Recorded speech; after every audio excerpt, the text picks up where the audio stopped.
Quando eu tinha 7 anos, bem na beira da memória e da imaginação suave, minha mãe, minha irmã e eu nos mudamos para um lugar muito estranho. Eu lembro de vários pedaços da minha infância, como flashes no canto do olho. Quase consigo distinguir os momentos que definiram meus anos de criança. Muitas lembranças do trailer para onde minha família se mudou são nebulosas, algumas mais memoráveis, como festas de aniversário ou tempestades particularmente grandes. E outras lembranças são mais fracas, como o som da cortina da porta da minha irmã quando você passava por ela. Ela tinha essa cortina feita de fios de contas de plástico roxas que pendurava na porta. Isso era uma moda nos anos 90. E embora fraco, é um som que assombrava meus sonhos. Meus avós moravam do outro lado da rua e no fim de uma longa entrada de carro em uma casa de fazenda de 2 andares, envelhecida pela alvenaria branca sólida que formava as paredes. Robusta e cheia de grandes janelas com molduras de madeira, a casa ficava ao lado de um grande celeiro onde o meu avô guardava feno e equipamentos agrícolas. Em retrospecto, faz sentido porque minha mãe teria aproveitado a oportunidade de morar no velho trailer dilapidado. Ela era corretora de imóveis na época, e a configuração da casa móvel era um passo abaixo da casa em que morávamos antes. No entanto, sendo uma mãe solteira recém-divorciada com 2 filhos e um terceiro a caminho,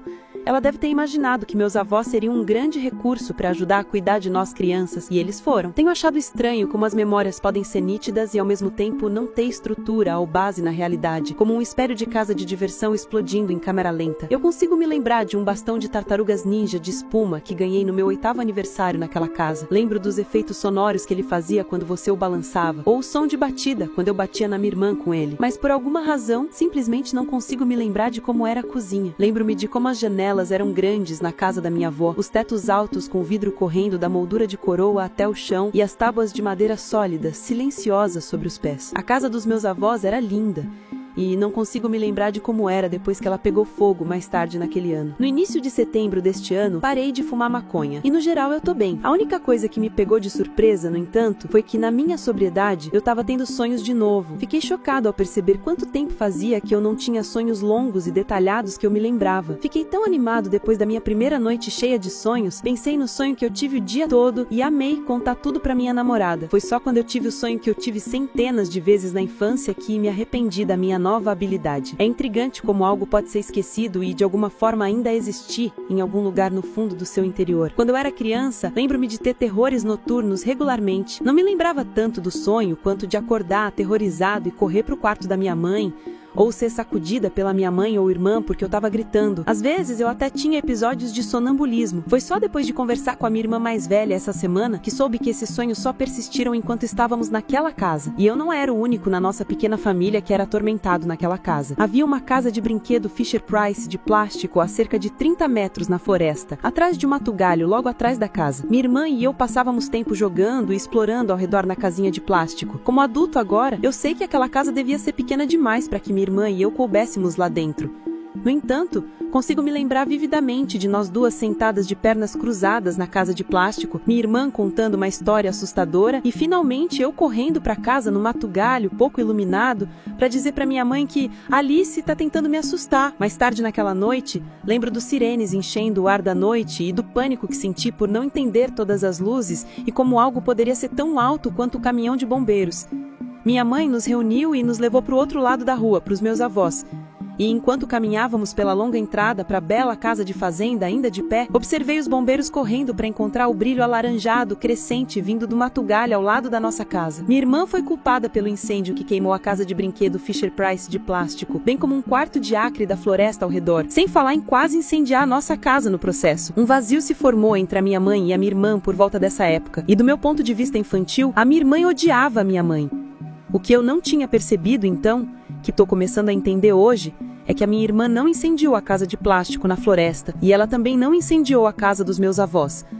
Apesar de não serem fatos, aqueles momentos estavam longe de serem aparentes. Minha mãe e minha irmã não são próximas há tanto tempo quanto eu me lembro. Elas brigavam aos gritos algumas vezes por ano, e a polícia até era chamada algumas vezes, nunca terminando em prisão. Quando minha irmã fez 16 anos, ela saiu de casa, se casou e viveu sua vida. Alguns anos depois, eu saí de casa com planos de fazer o mesmo, e quando minha avó apareceu, nós todos nos afastamos e a vida meio que continuou. Quando liguei para minha irmã para perguntar sobre o sonho que tive na semana passada, foi a primeira primeira vez que nós conversamos no último ano. As coisas sobre as quais nós conversamos quebraram as portas para memórias que estavam trancadas nos últimos 20 anos. Ela era 3 anos mais velha que eu e cerca de 5 anos mais madura do que eu quando nós nos mudamos para o trailer em frente aos meus avós. A lembrança ondulada e onírica que eu tive naqueles tempos está longe das que ela guardou. Ela me disse que a mamãe estava num lugar ruim na época emocionalmente, que eu era muito jovem para me lembrar. Ficamos com os nossos avós mais do que eu me lembrava, enquanto a nossa mãe estava fora fazendo o que certo que ela estava fazendo. Mas acima de tudo, que havia alguma coisa de errado com aquela casa. Conversamos por horas e eu estava começando a conseguir ver além dos meus óculos cor-de-rosa que eu usava antes. Você teve esses sonhos todas as noites, ela me disse. Minha irmã me disse que eu gritava, me debatia e até me levantava e rastejava pela casa como também eu tinha alguma memória. Mas não era só eu. Alicia também era atormentada naquela casa. Não em sonhos, mas nos momentos de vigília entre eles. Quando eu perguntei o que ela queria dizer, ela meio que se afastou como se não soubesse explicar o sentimento. Era como se a casa nos odiasse e tudo estava errado. Tudo estava errado. Quando terminamos nossa ligação, minha mente disparou, estudando cada estilhaço brilhante e torto da memória daquele lugar, como ela disse que estava errado. Algo sobre aquele lugar, no tempo, era simplesmente ruim. Eu queria que houvesse uma maneira mais elegante de dizer isso. A simples ideia daquele pedaço da minha infância me deu náuseas. Tudo por causa desse sonho. Era um lugar em que eu tinha estado e um cenário com o qual eu me sentia muito familiar, embora cheio de pavor, aleijado pela nostalgia enquanto eu estava no quarto de infância de Alice, olhando através da cortina de contas lâmpadas brilhantes tingidas de marrom na escuridão opaca. Minha visão da minha porta de entrada daqui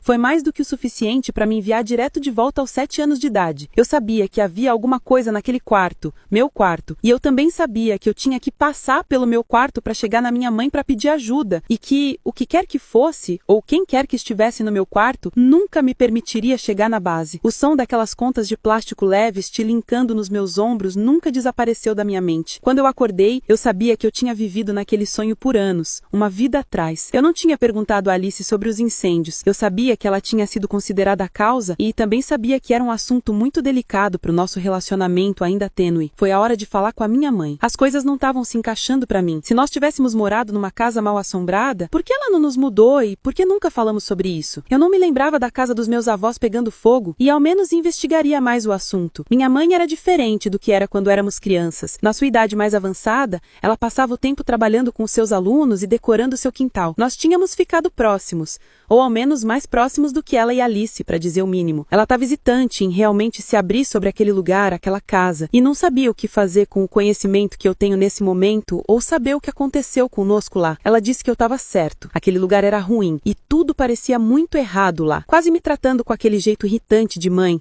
Mas ficou mais séria quando ela começou a descrever a nossa situação. Nós éramos pobres, querida. Mamãe e papai tinham espaço e ajuda mais do que o suficiente para nos oferecer, e eu precisava de toda a ajuda que pudesse ter com vocês, crianças. Ela estava num relacionamento abusivo com o pai dos meus irmãos mais novos, com quem ela estava grávida quando nós nos mudamos para casa. Essa tinha sido uma pegadinha da mente. Eu não me lembrava do meu irmão mais novo morando naquela casa conosco. Minha mãe me contou de como aquela casa parecia nos afetar, crianças, que todos nós agíamos meio estranhos, e como a minha irmã, notavelmente, se tornou muito reclusa e geralmente agia bizarramente. Ela descreveu o tempo para parecer onírico, como se o período tivesse fora de lugar na memória. E os incêndios? Eu perguntei. Minha mãe ficou quieta, quase se recusando a reconhecer seus lugares de direito na linha do tempo. Enquanto eu esperava o que parecia uma eternidade, ela gaguejou nas palavras.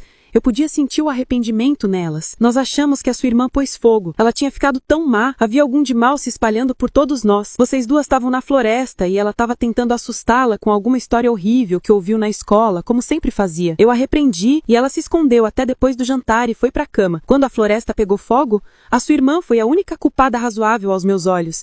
Quando a casa dos meus avós pegou fogo, eu não queria acreditar, mas sabia que tinha que ser ela. Durante a semana sem dormir antes e a semana sem dormir que se seguiram, tudo fez menos sentido. Noite sem dormir? Eu perguntei antes que ela continuasse a explicar. Entre os meus terrores noturnos e todos os sons que ela ouvia fora daquela casa regularmente, ela costumava ficar acordada comigo e assistir filmes com o som bem alto. Minha mãe é uma mulher dura, mas eu podia dizer que ela estava ficando emocionada. Minha irmã não queimou nada. Eu estava errada e arruinei o nosso relacionamento porque não acreditei na palavra dela. Mas tirei vocês duas de lá com insegurança. Antes que eu pudesse dizer qualquer coisa, ela continuou. O pai dos seus irmãos mais novos era um homem mau. Ele nos seguiu do Kentucky e nos perseguiu por cerca de 3 anos. Ele queimou a floresta onde vocês crianças brincavam e ele queimou a casa dos meus pais. Todo aquele tempo em que vivemos lá, fomos assombrados por ele, por aquele monstro. Ela estava soluçando agora e eu estava sem palavras. Antes que alguma viesse a mim, ela continuou. Quando a casa da mamãe e do papai pegou fogo, sua irmã me disse que viu Brad olhando para ela pela janela. Ela disse que estava dizendo que Brad estava do lado de fora, olhando em suas janelas por semanas. Eu estava mentalmente esgotada e prestes a ter o seu irmão. Na época, eu não tinha capacidade de acreditar em nada que ela dissesse ou fizesse, mas ela estava certa, e eu nunca me perdoei por não acreditar nela. No dia seguinte, juntei vocês crianças e fomos para a casa do seu pai na Virgínia. Minha mãe me disse que depois que saímos daquela casa, ela queimou até o chão. Ninguém foi preso. Brad desapareceu da face da terra. Minha mãe me disse que Brad havia se matado no 5º aniversário do meu irmão. Ele era um homem muito doente, cujo rosto eu não consigo me lembrar, mas ainda assombra meus sonhos. Algumas pessoas são assombradas por memórias, outras por culpa. Algumas poucas pessoas por aí são assombradas por fantasmas, e as poucas muito infelizes, assombradas pelos vivos, não precisam sonhar. Esta é minha primeira história. Obrigado por lê-la.